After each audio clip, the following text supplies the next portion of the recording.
Today's been a very productive day, and if you look at the wiring on the last segment, it's quite a bit different. So here's what we have. I got the power distribution box all mounted back in. I have two wire bundles here with future, this has some future relays that I can use, and same with this one. One of these comes from here. One of these comes from my new power distribution box that I made up with 5 relays.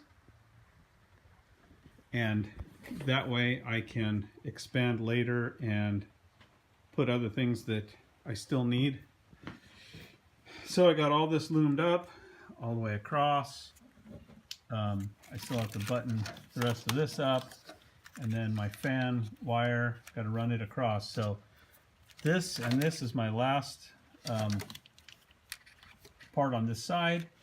My VSS, the speed sensor, I still got to figure that out. I haven't done it. And so then I'm over there tomorrow.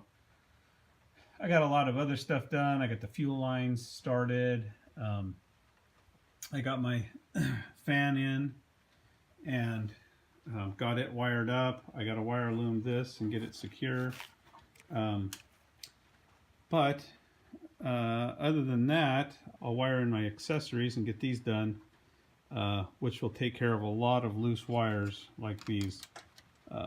But I am actually getting pretty close, and I think I could probably fire this up now as soon as I have keyed power to this, which I'm going to get out of here.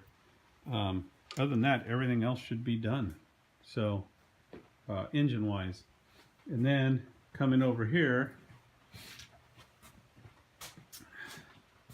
I just have to finish buttoning this up, and I'll button this up, wire loom all this. This is for the throttle.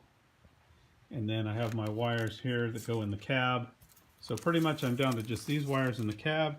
And then all these mess of wires are accessories, like the lights, CB, blah, blah, blah. Those will all go to the other side when I clear out a spot. For the ECM, I bent this bracket, I put this bracket on right here, which kind of levels it out. It goes on the side of the shock tower down here. And the ECM is going to sit on that. Then I had to make a cover for the top to kind of strap it in. So I bent one here, but I decided that the TAC would be best to just sit on top of it since it had a nice little pocket. So I up bent the bracket here so that the bolts wouldn't dent the case, and then mounted the TAC to that. So when it's all done, I'll show you what it looks like. So this is how it's going to sit. I will put some two-sided sticky tape on this just to hold it in. I have some real heavy-duty stuff. And then when I tighten this bolt and tighten the bolt down on the other side, that's going to pull down on my ECM and hold it into place. And then the sticky tape will ensure that it doesn't come apart.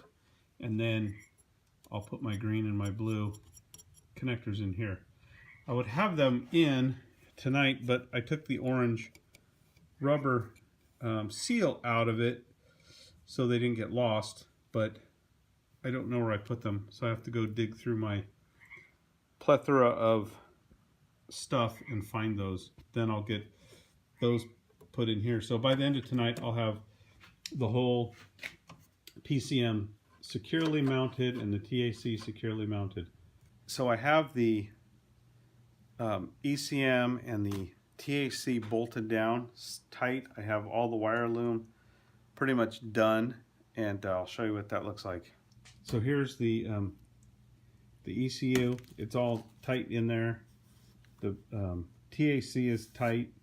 I have wire loom around all of the wiring coming up into the firewall, and now this is it's done. It's solid. So I was out here working tonight and I got the electrical issue fixed, and so had a good day. Here's what here, check this out.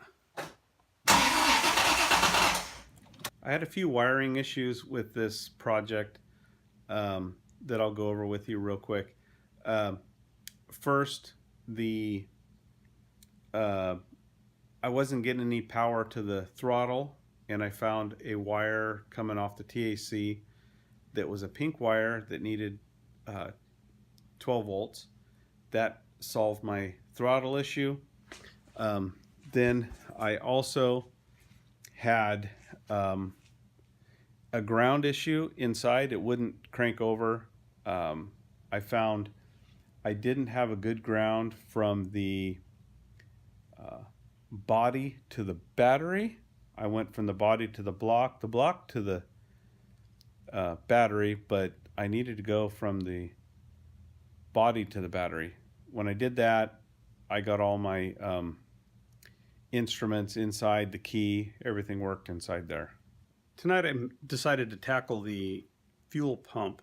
So I went round and round.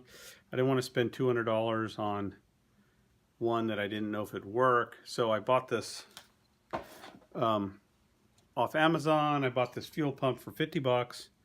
Figured, well, let's see if I can make it work. So anyway, in the previous video, I kind of explained what I wanted to do, but here's what I did is I cut a hole in the top of it, hollowed out the inside, and then this is going to sit right like that.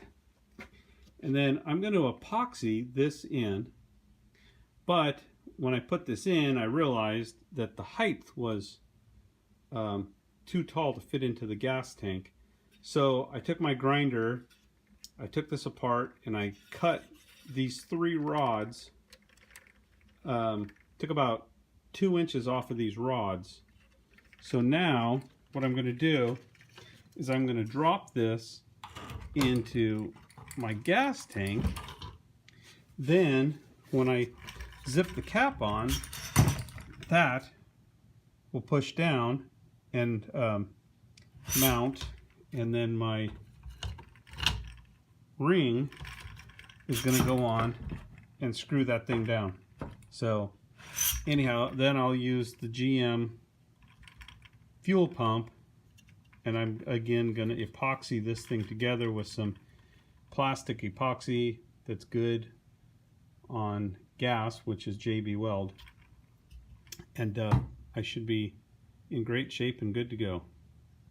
I successfully got the GM fuel pump installed in the TJ tank.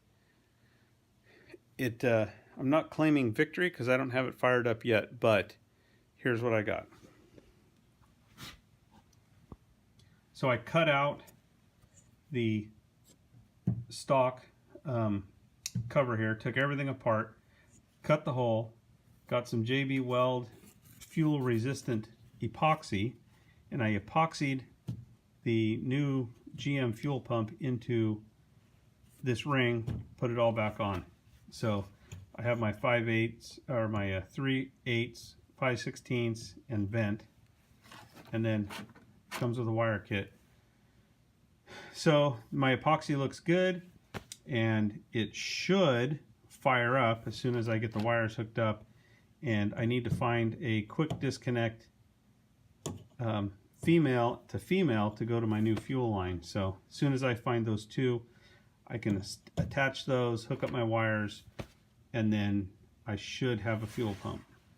I got the fuel tank put back up, and I had to find a double quick disconnect style of flexible line.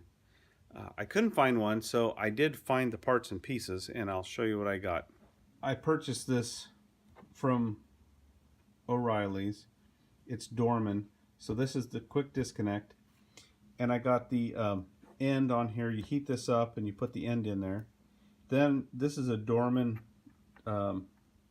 quick disconnect style, And so I basically put it on here. I snapped this inside. This was flared on my Jeep.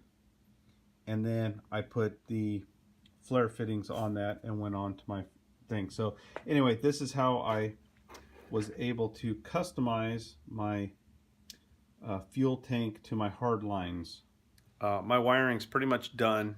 The next video we will do first start and see how it runs. It's been a long time getting here, and I'm looking forward to cranking it up.